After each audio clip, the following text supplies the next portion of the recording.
Welcome to Beat Diabetes, where we discuss ways and means to drive that monster away who's been knocking at your door. Today we'll look at the issue of the A1c versus fasting glucose. What if you've got a really good A1c, but your fasting glucose is lousy? Should you be concerned?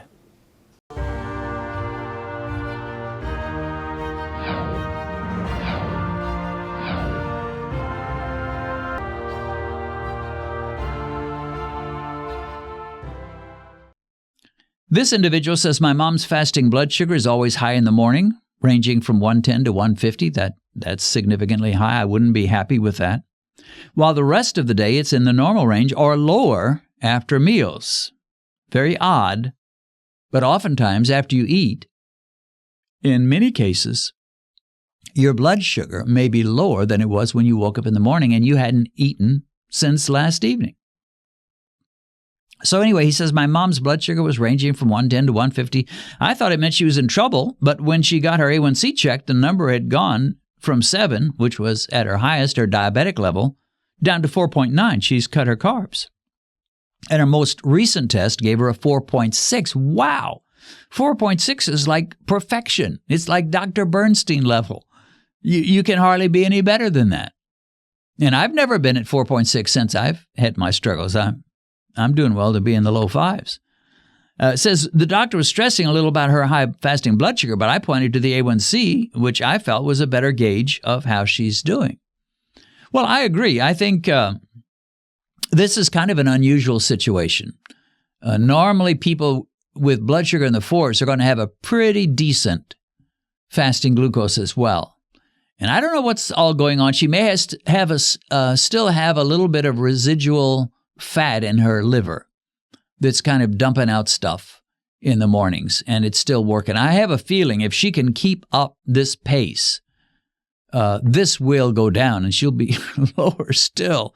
He doesn't say whether she's taking meds or not. It's hard for me to believe that she could get a 4.6 and have that high of fasting glucose without taking some meds, but I could be wrong. He just doesn't say. Anyway, Sarah Hallberg wrote somewhere that she sees patients frequently that have blood sugar that's not really great in the morning, maybe 110, something like that, which is would not be acceptable to me. But in those early stages, sometimes that it is what it is. And yet, throughout the day, it gets better rather than worse. Oftentimes there are, especially for people doing the keto thing in the early stages of it, they'll be better at 2 p.m., 2 in the afternoon, than they would be at 7 a.m. when they wake up.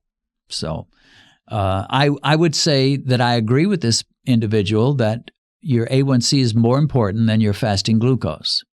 And if you've got an A1c in the mid-5s, low 5s, upper 4s, I'd say you should be shouting hallelujah.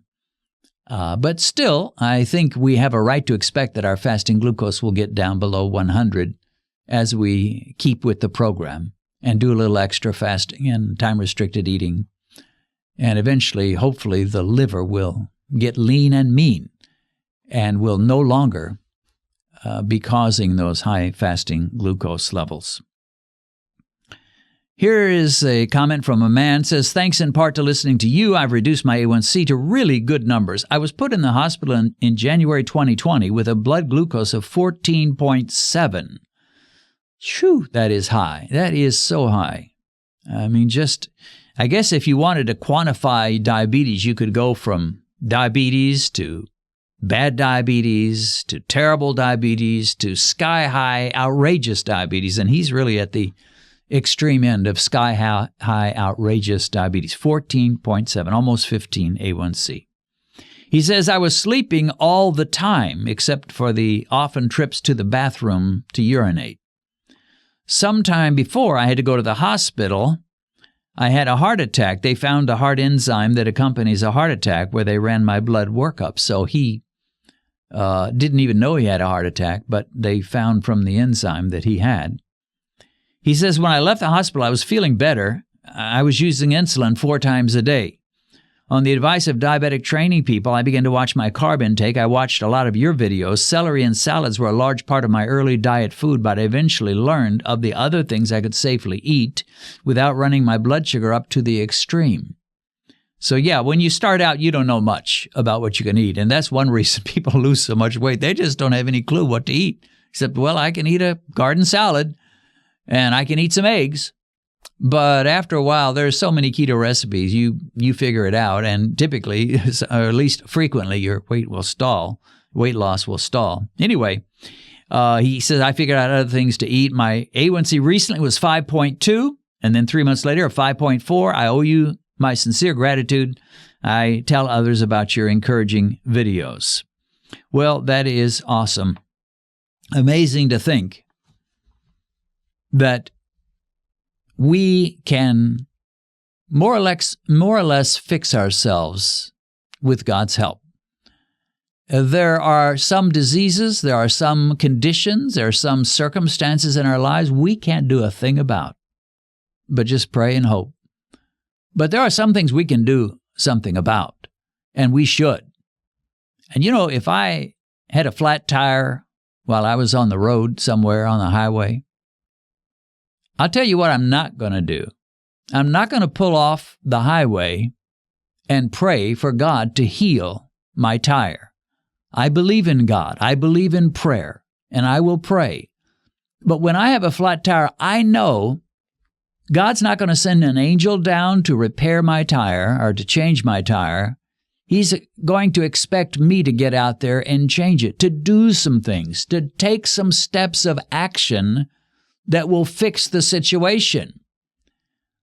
And when you have diabetes from eating a monstrous high-carb diet and eating all kinds of junk food, prayer is great. And I believe one of the ways God answers prayer is to give you wisdom. But then you have to take some steps and do something about it. Years ago, when I was first getting started in my adult life, I was teaching school in a little town called Ellsbury in Missouri. And we lived out in the country. Boy, it could get cold in those Missouri winters. The wind would come howling. When you're out in the country, there's not so many buildings to break up the wind, and so that wind was really cold. And I had an old car. This would have been in 77, what I'm describing, but the car was a 66 Pontiac Le Mans. And so 11 years isn't that old, but it was an old beat-up Pontiac Le Mans. Wasn't running good at all.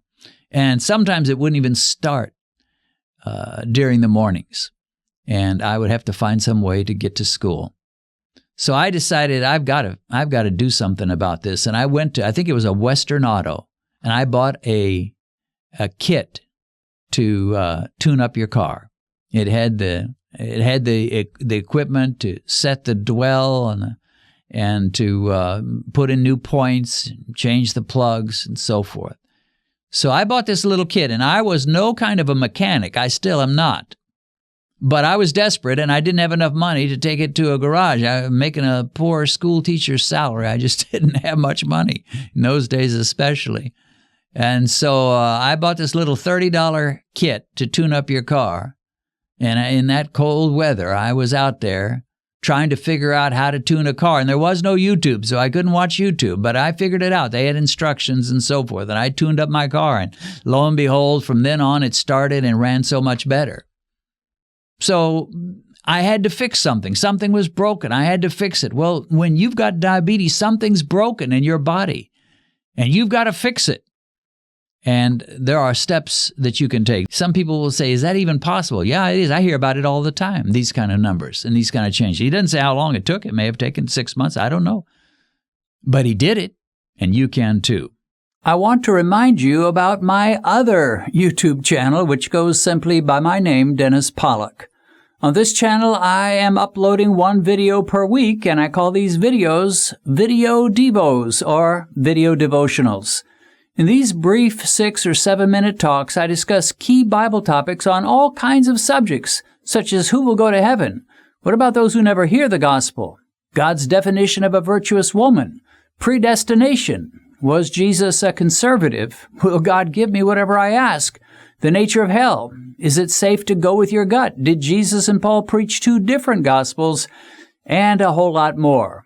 I also use historical events and biographies to illustrate biblical truths, including devos featuring Muhammad Ali, Bonnie and Clyde, the sinking of the Titanic, Mickey Mantle, Ulysses S. Grant, Heinrich Himmler, and others.